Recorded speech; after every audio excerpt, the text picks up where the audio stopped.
Hi friends, welcome back to Anu Kichen. ఇవాల్టి special recipe వచ్చేసి గుత్తి వంకాయ కర్రీ.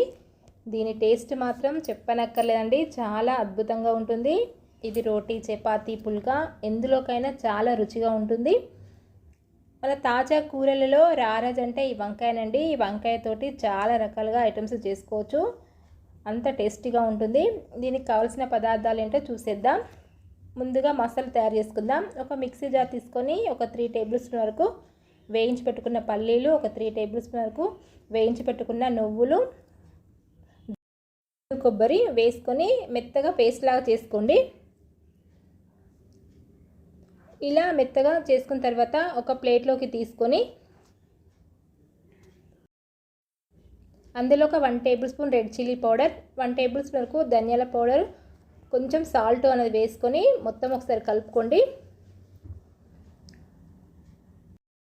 ఒక 1 టేబుల్ స్పూన్ వరకు ఆయిల్ పోసుకొని మరొకసారి కలుపుకొని ఒక 1/2 టేబుల్ స్పూన్ వరకు పసుపు వేసుకొని ఒకసారి కలుపుకొని పక్కన పెట్టేసుకోండి. ఒక 1/2 కేజీ వరకు ఫ్రెష్ వంకాయలు తీసుకొని ఇట్లా కట్ చేసుకోండి. మధ్యలోకి ఒక ఇంటులాగా కట్ చేసుకోండి.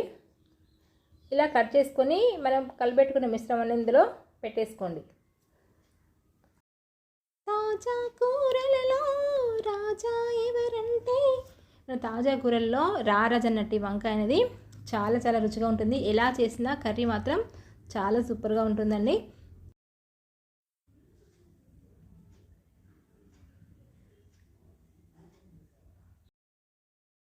ఇలా కలిపెట్టేసుకున్న తర్వాత స్టవ్ ఆన్ చేసేసి ఒక కడాయిలో 3 టేబుల్ స్పూన్ వరకు ఆయిల్ పోసుకొని ఆయిల్ బాగా హీట్ అయిన తర్వాత అందులో పోపు దినుసులు, సన్నతర పెట్టుకున్న ఆనియన్స్ వేసుకోండి. 2 రెబ్బలు కరివేపాకు కూడా వేసుకొని గోల్డెన్ కలర్ వచ్చే వరకు ఫ్రై అనేది చేసుకోవాలండి.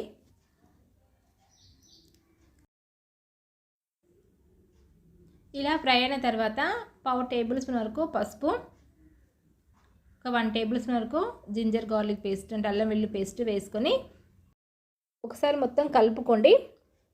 ఆనియన్స్ అనేది కొంచెం మగ్గాలండి.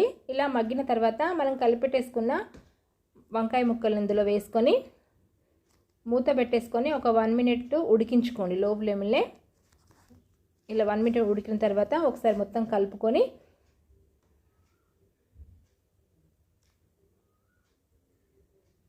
మరోసారి మూత పెట్టేసుకొని ఒక 5 నిమిషాలు ఉడికించుకోండి. ఉడికిన తర్వాత ఒక నిమ్మకాయ సైజ్ అంతా చింతపండు తీసుకొని రసాన్ని ఇందులో పోసుకోండి. మీరు తినే పులుపుని బట్టి చింతపండు రసం వేసుకోండి. తర్వాత మనం స్టఫింగ్ చేసిన మిశ్రమం ఉంది కదా, అది మిగిలింది కూడా ఇందులోనే వేసుకొని ఒకసారి మొత్తం కలుపుకోండి. ఇలా కలుపుకున్న తర్వాత అందులో ఒక 2 టేబుల్ స్పూన్ వరకు రెడ్ చిల్లీ పౌడర్, కొంచెం సాల్ట్ వేసుకోండి. ఆల్రెడీ మనం కొంచెం సాల్ట్ అనేది వేసుకున్నాం కదా, చూసి మరి సాల్ట్ అనేది వేసుకోండి. వేసుకొని మూత పెట్టేసుకొని మీడియం ఫ్లేమ్లో ఒక 10 మినిట్స్ ఉడికించుకోండి.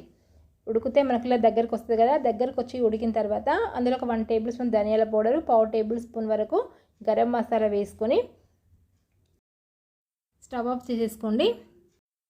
వండుతూ ఉంటేనే రాదా గుమగుమ ఆహా ఏమి రుచి. అండి, గుత్తి వంకాయ కర్రీ రెడీ. ఈ వీడియో మీకు నచ్చినట్లయితే లైక్ చేయండి, షేర్ చేయండి. ఇలాంటి మంచి మంచి రెసిపీస్ కోసం మా ఛానల్ని సబ్స్క్రైబ్ చేసుకోవడం మర్చిపోకండి. Thank you for watching.